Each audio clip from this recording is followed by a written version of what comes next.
Hey there, it's Dr. Justin Marcagiani. Welcome to Beyond Wellness Radio, where we provide actionable health information on a week-to-week basis that can help you improve your life.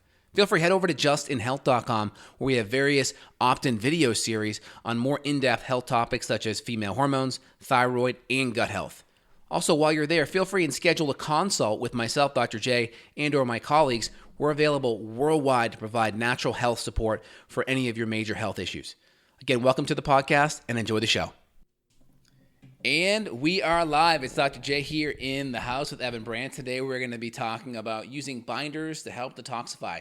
Exciting podcast because we are utilizing all the things that we are chatting about with our patients every week, and we're excited to share with everyone else some of our natural strategies. Evan, how we doing, man? I'm doing really well. Excited to dive into this. This is something that you and I got into several years ago, and it's been really helpful for our practice because we've been able to take people that were not tolerating protocols, and then we were able to get them to tolerate the protocol. And so when you're coming in and working on something like gut infections, whether it's H. pylori, parasites, bacterial overgrowth, candida, sometimes if people have been sick for a really long time, they may not tolerate the protocol we're giving them. And that doesn't mean the protocol that we're giving them is incorrect or there's something wrong with it or there's an herb reaction or a supplement that's not working well for them. That's not usually the case. In fact, that's extremely rare. But what rather is happening is that the process of killing off these toxins, I kind of use the analogy of like a bad breakup. And when you're kicking out the girlfriend, she's taking off the pictures off the wall and she's breaking them, and there's a bunch of glass shards in the hallway as you kick her out. It's not a clean breakup. And so when you're killing off these bugs, they don't want to die, they don't want to leave, and so they may release toxins that make you feel bad in an effort to get you to stop killing them. Hence, that's where binders will come in, and they're acting as the janitor, and they're going to come sweep up the glass shards that the bugs left behind. Interesting way of looking at it. I like it. Like the analogy that I typically give is imagine you got a trash barrel, right, in your home. Well, it may not be a big deal until you go buy a whole bunch of groceries. Now imagine you got a smaller trash barrel. Well, once you're throwing away the egg carton and all the other trash from everything else, it's going to overflow. And that overflowing is where you start dealing with die-off. And a lot of people that are more sick tend to have smaller trash baskets to begin with. And so essentially giving yourself a bigger trash basket or increasing the frequency that we take it out, right, empty it out, is going to help. So I think either analogy works. So in general, I think the first thing that I want to highlight off the bat is, well, I like to prepare patients to get killing done in a right way. So I'm always working on hormones and adrenals and diet and blood sugar and digestion first. I find that is the most important component to all this. So an ounce of prevention is worth a pound of cure. So before you go in and start having to do all this killing and use binders, first get yourself ready for it. And most people do not like that. They want to go in there and kill. But preparations can be really important.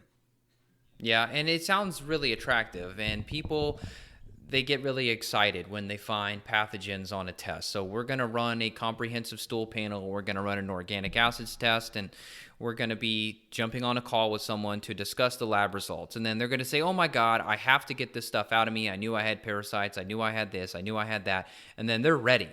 But we kind of have to pace people. You know, when we've done this 1,000+ times between the both of us, so we know that, hey, based on their constitution, how do you pick up on that as a practitioner? Well, it all goes into stress management.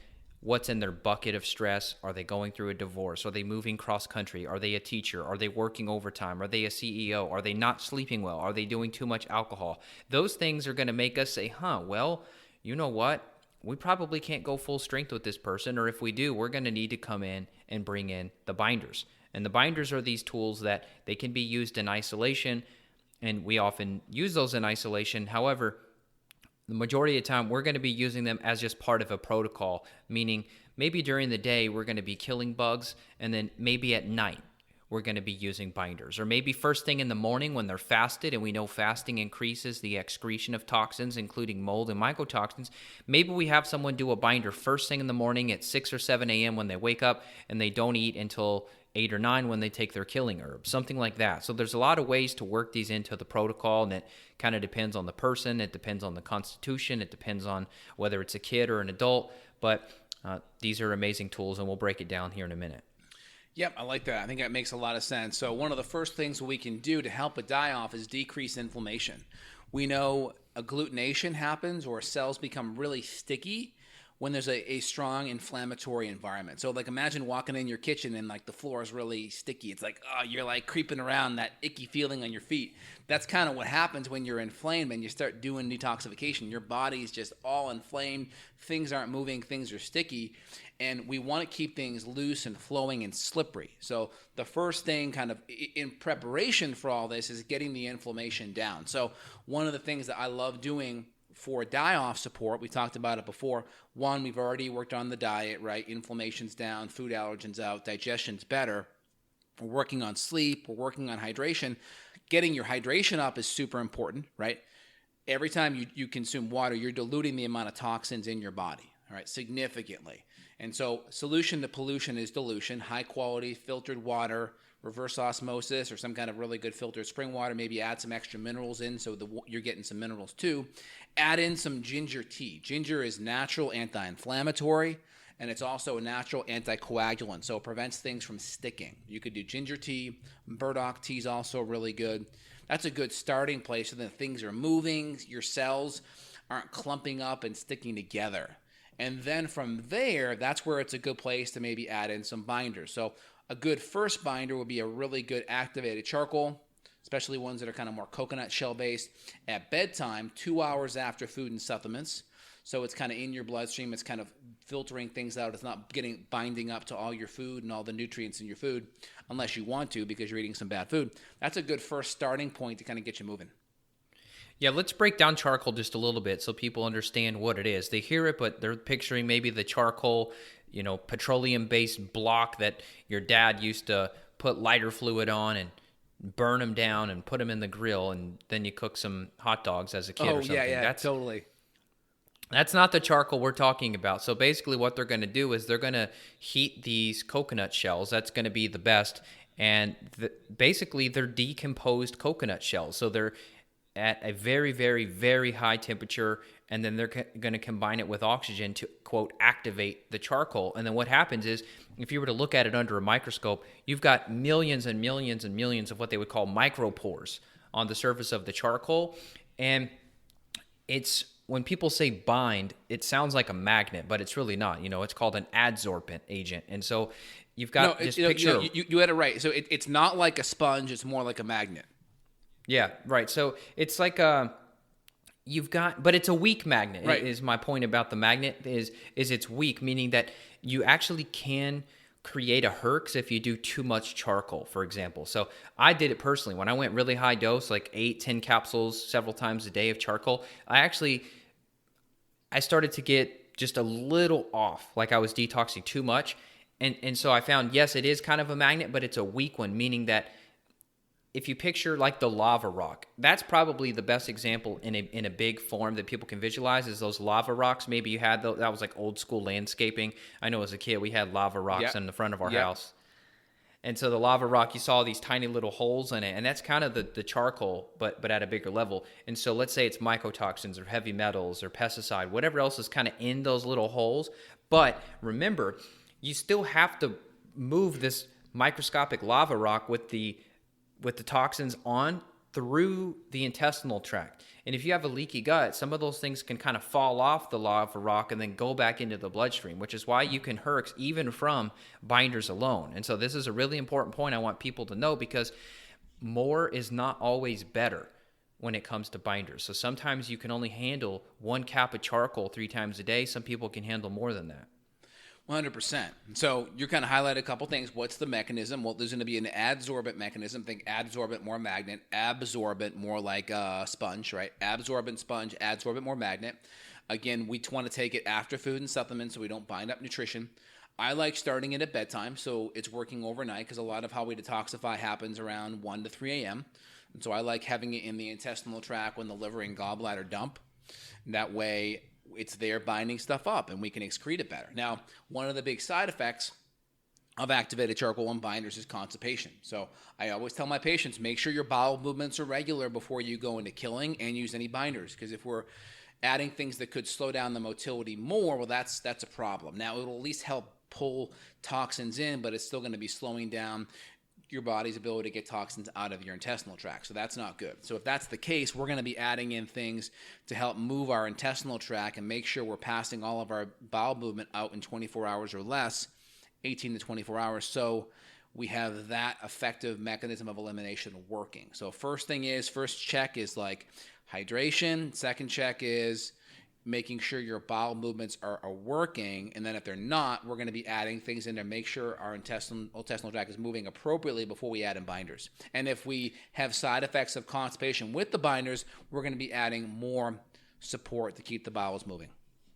And it's honestly pretty easy. I mean, it's a very common kind of gut reaction. Oh my God, charcoal, constipation. But I'll be honest with you, it's rare that it's something that requires special attention, because a lot of times we're doing extra vitamin C because most people are low in that. Most people are deficient in magnesium, so we're doing extra of that already. Yep. A lot of times the herb formulas that you and I are using for gut infections, those may have some extra bowel moving support in those. And just by clearing out infections, you and I have talked about in the past how bacterial overgrowth can create certain gases that will slow the transit time down. Yep. Just by eradicating those infections, the bowels can return to normal. So yes, constipation can happen, but it's usually not a huge wrench in the gears, and we can overcome it pretty easily with some minor tweaks if needed.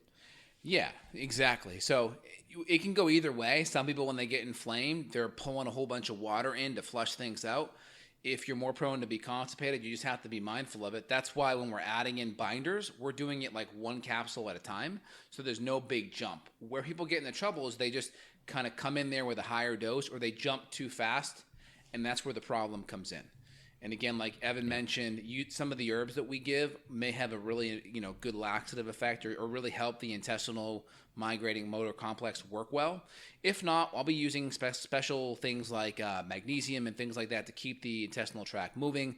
Ginger is a really good prokinetic, so we'll be adding that in and really just helping to support the natural migrating motor complex of the intestinal tract while adding some binders. Now, once we start adding some binders at nighttime, we may do it sometime midday as well. That way we kind of have coverage within a 12-hour time frame. So we have some coverage at night, some coverage during the day, but I always start at night first, partly because that's when we were dumping a lot of toxins at night.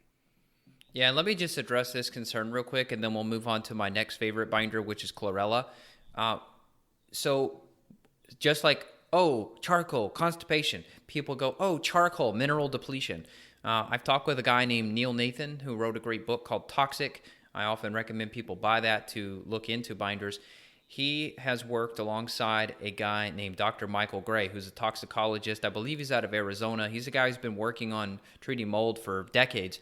This guy has been using, I've heard insane numbers, like 50 to 100 grams of charcoal per day. We're talking literally 80, 90, 100 capsules of charcoal a day for years.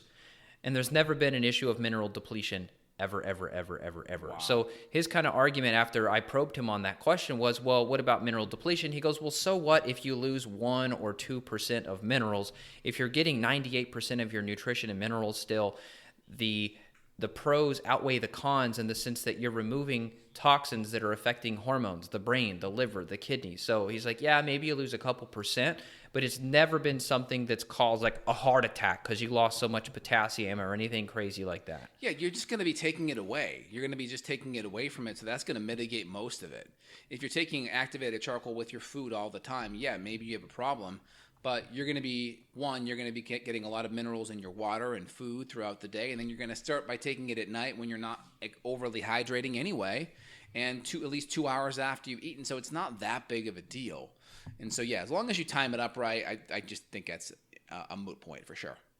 Yeah. All right. So let's go into chlorella, because I really love chlorella, and I didn't know too much about it besides that you'd see like little chlorella tablets. It always comes in these little green, looks like a little Pez or something, and they're kind of hard to chew, but they're a little awkward to swallow. And then luckily I found a couple companies that make micronized liquid chlorella, and that's what I often use. Chlorella is an algae, but it works amazing as a broad spectrum. So a lot of people kind of market it as a heavy metal detox because it has a really unique ability to bind onto heavy metals like mercury and lead and cadmium and arsenic and aluminum, things that every modern human has, whether it's from breathing in car exhaust to having amalgam fillings in their mouth. But it's awesome. And I could show you several case studies on pesticides, herbicides, and mold toxins, and chlorella being used to pull those out. We've got, in fact, before and after results of seeing even little kids, 2, 3, 4-year-olds that I've worked with, where they had major pesticides. These were kids that were diagnosed autistic or on the spectrum. We give them as high dose as we can go of chlorella. We retest after 3 to 6 months, and guess what? The pesticide herbicides are gone. And oh my God, I mean, sometimes it just almost makes you cry, because it's like, wow, how is something like this so beneficial, but you're not hearing about this on the nightly news? Yeah, absolutely. So the first thing we can do to detoxify, I always tell patients, is stop adding toxins in. So first, stop adding toxins in. So look at your pesticides, right? Look at the food that you're eating. Make sure it's organic, no GMOs, make no added hormones. Don't consume foods in plastics. If you use plastic, try to keep it in the fridge, out of the sunlight, out of heat, out of the microwave. Excellent clean water, filtered water, clean water. If it's RO, no big deal. Add some minerals back in there. I see a lot of people complaining about RO water. Hey, I'd rather have my water cleaner and then add minerals back in than have water that's more toxic, because you can't add things into the water that make it less toxic. It's either got to be filtered from toxins, and then you can add minerals back in on the flip side, and that's totally okay. And then from there, that's going to kind of give you the first foundation, because your food's good, your water's good, and then your hygiene products. Make sure deodorants and skincare and soaps were free of toxins there. And that way, when we add in binders, there's going to be just less things that have to be binded, so our body can work on binding up more things that are released from our tissues that are more stored toxins versus toxins that are coming in every day from our environment. That's a great point. I even forgot to mention that, which is duh. Why did people have to get into the situation where they need binders in the first place? Well, it's they've been exposed to toxins. Now, some people, they weren't exposed to toxins on purpose. It was just they ate organic, but then they, stayed a month in a moldy Airbnb or something, and they got exposed that way. So it's not always your fault, but you're right. You got to empower people and say, hey, look, you can make a choice. You can either eat organic and not get exposed, or you can eat conventional, but now you've got to do the cleanup work. And it's much better to stop it before it gets in than having to remove it once it's already in. 100%. Now, outside of that, we can do things to help our livers function better. We can work on phase 1 detoxification support, which will take a lot of these fat-soluble toxins and convert them into water-soluble. Now these toxins are mobile. So the activated charcoal really works great when toxins are now mobilized. If they're not mobilized, these binders aren't going to really work well, because everything's going to be in the tissue, kind of stored up, so to speak. So it's going to be hard to really grab it. So getting phase 1 detoxification support dialed in. B vitamins, antioxidants. These are going to be key nutrients. Maybe liver tonifying herbs like milk thistle or dandelion or artichoke root. I have a supplement called Liver Supreme or Antioxidant Supreme, are both my phase 1 detoxification support. That gets things mobilized. Now, if they're mobilized, now we can come in there with binders and we can soak it up a little bit. Yeah, phase 2 is important too. Now, a little involved, Exactly. I would suppose, with the binder conversation, because if phase 2 is not working, phase 1 can be upregulated, but if phase 2 is not working, it's like you've got a fire hose going into a garden hose, and the backup can happen there. And I'll tell you personally and clinically, when I start to use nutrients to fuel phase 2, like some of the amino acids, I've taken it too far, like with everything, because I'm a guinea pig, but I've noticed massive improvements just by helping out phase 2. And then if I ramp up phase 2 too much, I'll throw in binders, and then the binders will kind of help mitigate the hercs from upregulating phase 2. So it can be a little bit of a seesaw sometimes. Exactly. No, totally. All right, what else? What else should we hit on? We should hit on the clays a little bit as well. You and I love clays. They're awesome. You've got zeolite, you've got bentonite clays. Those are kind of your top big ones. You've got like green clays and such. Clays are awesome. I find that they are really good at heavy metals and molds, and we'll often use it in a blend. So we'll use a little bit of clay, a little bit of charcoal, a little bit of chlorella all at once, and they're well tolerated. I haven't seen that many people herx from clay, so I don't have any evidence beyond clinical with this, but I would say that you seem to have less herxing with clays than you do like chlorella or charcoal. I find you can go too much with the others. Exactly. Yeah. So just to highlight a couple of things here regarding the sulfur, NAC, glutathione. Glutathione's a tripeptide anyway, so that's made from glutamine, glycine, cysteine, right? Taurine, MSM, alpha lipoic acid. Just getting a lot of our sulfur nutrients on board is going to be huge. That's going to help provide a lot of the building blocks for phase 2, and that way we're going to be able to, N-acetylation, glutathione conjugation, methylation, right? These are going to involve a lot of our phase 2 nutrients, and some of the phase 1, like methylation, will involve like B12 and folate, right? So we want to make sure all those things are working if we need. Now, some people, we're not going to be pushing detoxification directly. We're going to just be, it's going to be there more to help pick up the dead debris from things that are being killed in the gut. But if the activated charcoal is still not enough, we may have to push more of those phase 1 and phase 2 just to make sure those toxins are releasing, and then the binders will be there to catch things a little bit as well. So a little bit of a push catch if necessary. If not, we'll just be doing more of a catch, and the push will be more from the killing side. So everyone's a little bit different, and I tend to, a lot of times this isn't a problem when you have the foundation built in first. Yeah, the funny thing is, going into this podcast, I thought, oh, wow, this will be, pretty easy to explain. But the more we dive into it, the more this thing gets a little tricky and so case specific, because some people, they don't tolerate upregulating phase 2 that much. And other people, they have trouble with the binders. So we try to make this stuff as simple as we can. But keep in mind, people, this podcast is not designed to replace one-on-one functional medicine care. So if you really want to get to the bottom of these issues, you need help. You need us to help guide you through this, because I don't want you going and just popping a bunch of charcoal and you feel bad and you don't know why, and then you're confused about what you're going to do next. 100%. So let's talk about some binders. So activated charcoal, you mentioned the heating like that, which is going to really have a big binding effect. It's also going to help with mold as well. We have things like bamboo binders are excellent as well. We have things like citrus pectin, which are shown to be very helpful for lead. We have zeolite binders, which are very helpful for mold. I think activated charcoal is also very helpful for mold. We have things like beetroot powder, which has some natural binding effects for mold as well. Obviously, we have the medication, cholestyramine, which is a really good mold binder. There's some side effects, though, which can lower your sex hormones.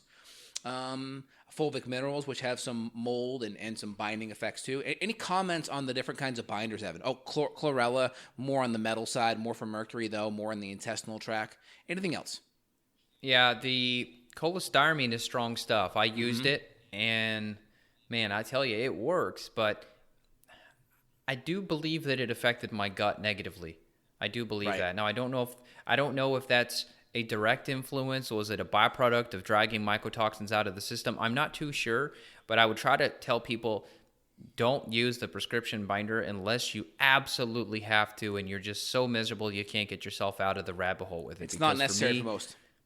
Yeah, for me, I really struggled, and I was doing the natural binders for months, and I needed a little extra help. So I did it short term, but I would try to stray most people away. The natural binders can be really good if you have enough patience and time to resolve the issues. And for you, it's more of a mold thing. So we're kind of talking for binders for most people is more on the killing side, right? So for that, you had no problems with it, right? It was more on the mold side, correct? Yeah, and then that's right. You find on the mold binding side, you found that it was just better for you when you had more glutathione and more sulfur support in along with the binders. Was that true? Yeah, the glutathione definitely helped as long as I didn't do too much. And then also helping the glucuronidation pathway. That's also part of this whole conversation. And so calcium D-glucarate did great things for me as well. Yes, calcium D-glucarate's good, and that's a estrogen binder as well as a mold binder. Yeah, it really helps with what's called zearalenone, which is something we test for on the urine. So, like we've talked about today, you can have a kind of a broad spectrum approach, but we really try to dial it in if we can. If we see specific mycotoxins, we'll try to get a little more specific. 100%. So I think that's really important. Anything else you wanted to highlight on that? I think that's it. I would just say the first step is really trying to get the data, right? Because, people hear the word detox and like, yep, I need some of that. And it's kind of trendy, which is, I guess, good, but also bad because people just jump into detox not knowing why or what they're doing or what they're after. So my recommendation, as always, our philosophy is test, don't guess.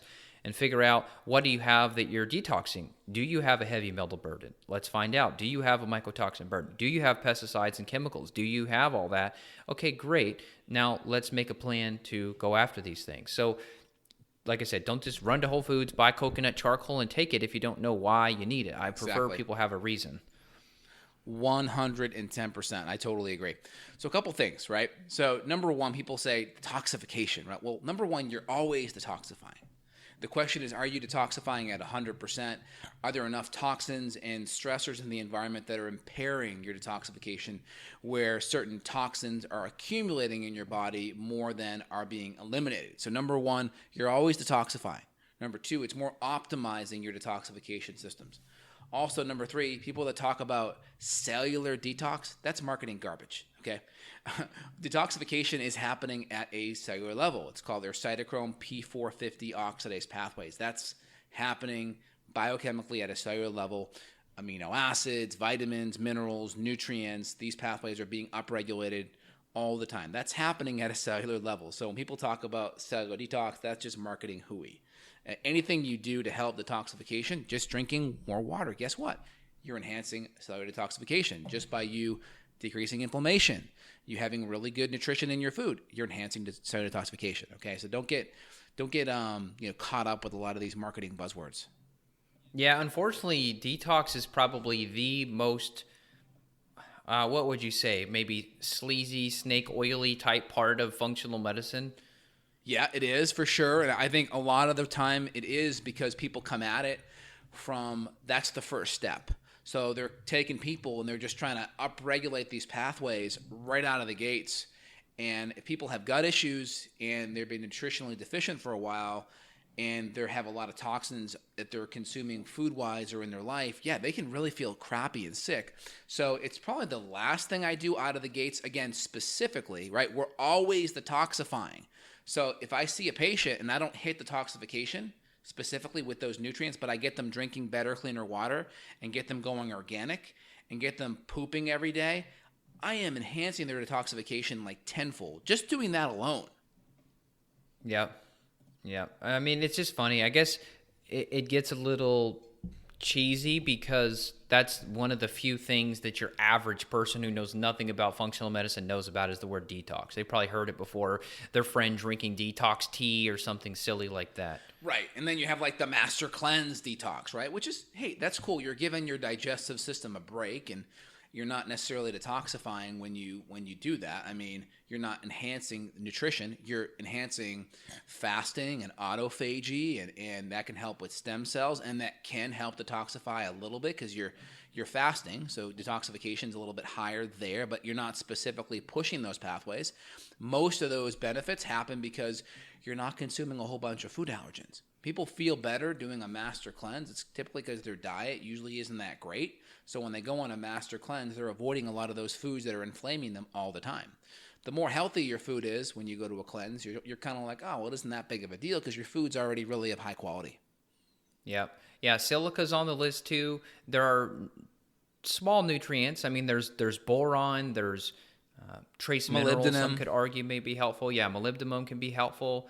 So I think we hit on a lot of the big ones, though, a lot of the big tools. You mentioned the pectin. I've done pectin. I'll be honest, I haven't noticed much from it. I do use it in combination with some other binders, but I've never done just like a pectin trial by itself and noticed any significant difference, meaning I haven't taken it and my head's clear. Like with charcoal, if I'm kind of fuzzy, I'll take a little charcoal and then boom, I'll notice the clarity. I don't know if it's pectin's different. Maybe it's not binding on to the type of toxin that's causing the head drunkenness in the first place. It's better for lead, I think, and mercury. Okay. Yeah, more for the heavy metals, but it's still helpful, if you're going to be detoxifying, it's not going to hurt having that in there. It just wouldn't be the only thing you'd have in there. Right. Yeah, and maybe heavy metals, they don't have as much of a quick turnaround time on your symptoms, whereas mold does. Like I know if I've taken a mold hit, it's like, whoa, it's a pretty quick symptom reaction, whereas hey, I breathed in a little car exhaust, I'm probably not going to feel anything right away from that. Right, exactly. Yeah, totally. So anything else you want to add, Evan? I think we really went to town on all this stuff. I mean, I think the key thing I want to highlight for everyone listening if you're having a lot of issues or hormone issues or detoxification issues, do the foundations out of the gates. But if you're still struggling, you want to reach out to someone like myself and Evan so we can help you all out. We're available worldwide, and Evan's at evanbrand.com. I'm at justinhealth.com. You can click on our schedule buttons and we can support you and help you during the process if you need that expert help. We've helped thousands of patients together, so we have a lot of experience. And a lot of people have other issues going on, like gut infections, like hormone imbalances, like inflammation issues, like other thyroid or autoimmune issues that are part of the issue. And just supporting detoxification by itself won't be the fix for that. It's part of a bigger, broader plan. So if you're on the fence, feel free to reach out, guys. Yeah, good point. And some of our mentors had said you really have to kind of market to people for what they think they need, but give them what they truly need. So a woman may say, oh, I need detox. Okay, so we'll be like, okay, yeah, we can help with that. But hey, guess what? Detox is not your number one priority based on these labs. We really need to do this. And as a side effect of working you through this, yep, we'll detox you as well. So don't always assume in your head you've got it all figured out, because there may be a different set of priorities or a different order of operations. Yeah, it's always interesting when patients come in and they kind of have an idea of what they want. But then the question is, I'm going to try to give you what you need. And I'll try to connect the dots, because if your goal is to get better and address these issues, then we're totally in alignment. You just you may think this is what you have to do to get there. But as long as you're open to guidance, then, hey, we can adjust that for sure. Yeah, it's always a fun process. So Justin mentioned the links. I'll mention them one more time. Dr. J at justinhealth.com, available online. And me, evanbrand.com. And that's it. So we'll be back next week. Take great care. If you have questions, concerns, comments, write us a review and tell us what kind of topics do you want us to cover. We're happy to dive into all of it. We live, we eat, we breathe this stuff every day, all day. I mean, this is our life. So we're very passionate, and we would love to hear what you want to hear about. Absolutely. And we'll put a link down below under references for products that we specifically use and formulate to help support some of the pathways and the objectives that we chatted about in today's podcast. So if you want to support the show, you can also purchase those products which we believe and personally use for ourselves, patients, and family. Awesome. Everyone, you guys have a phenomenal day. It was great checking in with y'all. Take care now. Take care. Bye. Bye-bye. Got a question for Dr. J? Go to beyondwellnessradio.com and click the questions button. Then tune in to hear the answer. Also, if you like the show, click below to review us on iTunes. For more Beyond Wellness Radio, go to beyondwellnessradio.com.